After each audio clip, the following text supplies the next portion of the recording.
Hello people. So I want to make this video because I'm currently in recovery and I've noticed that there's a serious lack of representation for people of color when it comes to eating disorders. Like, it's a pretty common issue in the eating disorder community. I think like the misconception that this only happens to like affluent white women, which isn't true. That's something I want to address. And then I also just want to make this because like, I don't know, I want to share my story, and I have like a lot of friends and family who are supportive of me, but I don't want to like annoy them by always talking about recovery, especially when they don't necessarily understand it. So I like need another outlet to talk about this through. So I thought I would make a video, like even if just 5 people see this and it helps them, that'd be cool. So here are some statistics about people who are affected by eating disorders. Black teenagers are 50% more likely than white teenagers to exhibit bulimic behavior. Hispanics were significantly more likely to suffer from bulimia nervosa than their non-Hispanic peers, and the researchers also reported a trend towards a higher prevalence of binge eating disorder in all minority groups. Trans college students are more likely than any other group of students to report an eating disorder. And people of color with self-acknowledged eating and weight concerns were significantly less likely than white participants to have been asked by a doctor about eating disorder symptoms, despite similar rates of eating disorder symptoms across ethnic groups. That means like if a brown person was to go to a doctor and a white person was to go to a doctor, the doctor would probably ask the white person about an eating disorder, but they wouldn't ask the brown person. So that's not fair. Also, my eating disorder story started because of a doctor, so we'll get into that. So I want all you people of color to just feel seen, and you are valid, and any form of restriction is not healthy. And if you've been through any form of restriction, whether you don't think it's serious enough to be an eating disorder or not, I am here for you, and I need you to know that restriction is not good for you. You should not be dieting, you should not be limiting your food, you should not be anxious around food. And yeah, so I hope this video motivates you and inspires you to recover and get better. So let me talk about my story. So as I said, there was a doctor involved. So my senior year of high school, like the first semester, I was having a lot of hormonal issues and just like a lot, like acne and all that stuff, right? And I went to a doctor, and the doctor was like, you should go on a keto diet.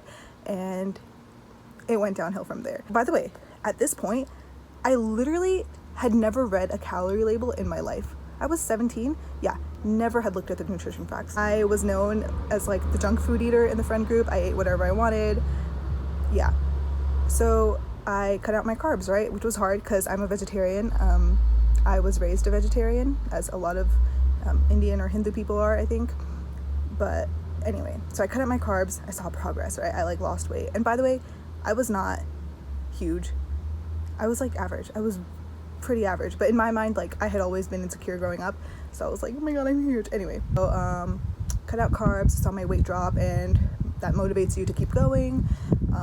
I had to bring carbs back in because it was just too hard, but I instead switched to orthorexia, which is like super clean eating, and then that turned into anorexia, and then college started, and then there was food everywhere, and so I couldn't control myself around the food, so instead I turned to exercise bulimia.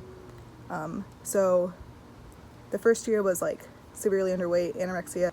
The second year it was more like exercise bulimia. So I didn't know there was anything wrong with me until a year into my eating disorder, when I watched a movie called To the Bone, which is on Netflix, and I watched this and I was like, oh my god, like I have all the symptoms of the characters in this movie. The movie is about eating disorders, and I looked it up and I was like, oh my god, like I have every single symptom. And I had a Fitbit at the time, and my heart rate would regularly get into the 30s at night. During the day it was in the 40s, and I realized like I was dying. So this was my halfway through my first year of college, I realized, oh my god, I have a problem. So spring semester of my freshman year of college, I was like, I'm gonna recover, right? So I tried and I gained a little bit of weight. I kind of just stayed there. I didn't want to gain anymore. It was already too much for me. I got super depressed. Then summer after my first year, I went to Korea to study abroad. lost a lot of weight there. That's when my exercise bulimia really started, because I was walking like 7 to 10 miles a day, which is like I remember going to bed with my legs aching and like Googling like, is it safe to walk 10 miles a day? Like, anyway, so I lost a bunch of weight in Korea, and then I came back to school for my sophomore year, gained a little bit more, again did the whole binge restrict thing for like most of my sophomore year. Then spring semester of my sophomore year, I was like, oh my god, I found these amazing friends, and I was like, screw this, I want to live my life. I'm tired of like, you know, not going out on fun nights and stuff and not eating. So I got better, but I was still like counting. Like I was a little more relaxed, but I was still counting. I still had ED behavior. Then the pandemic hit, right? Quarantine. And I was like, oh my god, well, I'm not going to see anyone for a while, so I'll try to get better. Didn't get better. And like, I didn't get better because like I like stopped counting calories, but I was still like managing my portions because I was intuitive eating, and I was constantly like, am I hungry? Am I not hungry? Anyway, and then things got really bad. My mental health was really bad, and it was affecting my family a lot, and I didn't even know this, but my family and I would regularly get into fights. They would be really frustrated with me, and I didn't understand. In my mind, everyone else was irritating me, but it was clear that I was putting out a lot of negative energy, and it wasn't healthy for the people around me. And so in June 18th, I decided to go all in. So here's a clip of that. It's June 18th, 2020, one of the worst years in the entire history of the world, but you know, it kind of feels like necessary, like a necessary evil. And we're going recovery again. Attempt 4, the first time was a year ago when I like first took that step and like realized that I had an issue. And then I was tricking myself into thinking I was recovered, and then this January I found my amazing friends and I was like, okay, we're doing this again. So I did it again, kind of. And then spring break and the pandemic happened, and I was like, well, I have nothing to do, so might as well start working on myself. And so I did it again for the third time, and that lasted like 2 or 3 weeks, and then I was also like freaking out again because stuff.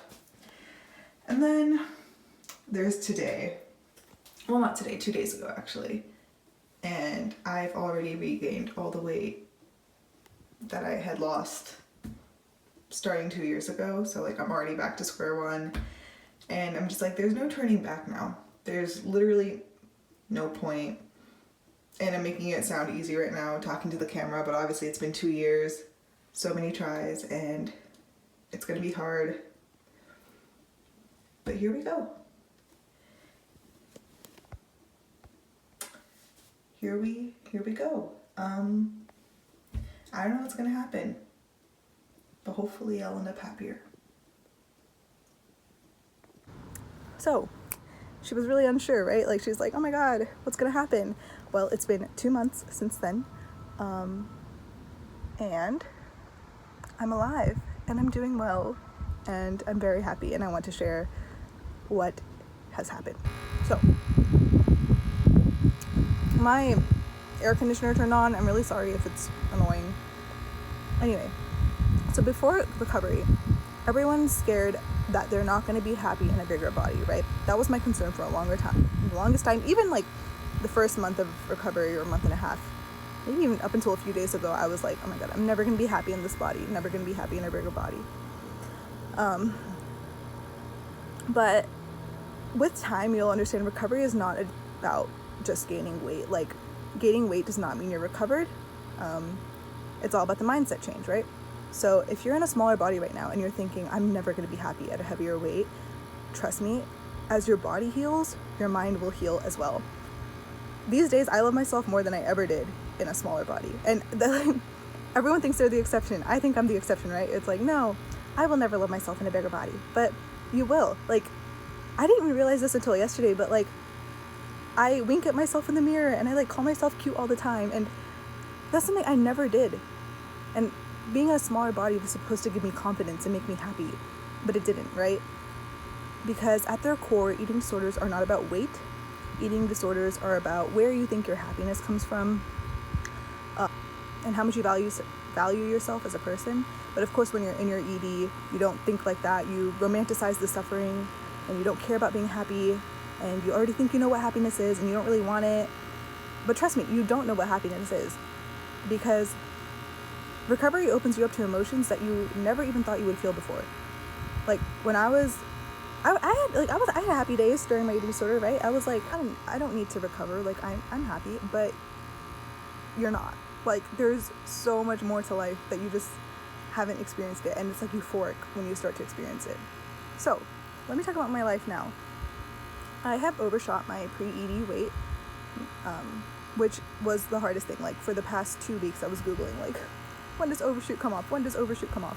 Right? Because for those of you who don't know, usually, like a lot of people in eating disorder recovery, when you put your body in debt with weight, you'll usually have to gain back more than what you started with, because it's like paying interest, you know, and then once you pay off that interest, your body will stabilize. Anyway, so I've overshot my weight by about 15 pounds, I think, like from what I started with, which was scary. I'm not gonna lie, like I hated it until yesterday. And sorry, I'm like scrolling to see my notes. And I just want to share like what happens when you finally go all in and decide to eat and fuel yourself. So yeah, some days, you know, I feel insecure. Some days I see like a skinny girl on social media and I'm like, I miss my body. But most of the days I don't feel like that. And I saw this quote, like, your worst days during your recovery are still better than your best days in your eating disorder. So I journal religiously sorry, and I have like noticed that at every single weight I've been at, I've always been unhappy at times and happy at times, right? Sometimes I feel myself, sometimes I don't. So really, like, it's not the weight. It's not the weight. Like the weight is not the problem. It's just my relationship with myself.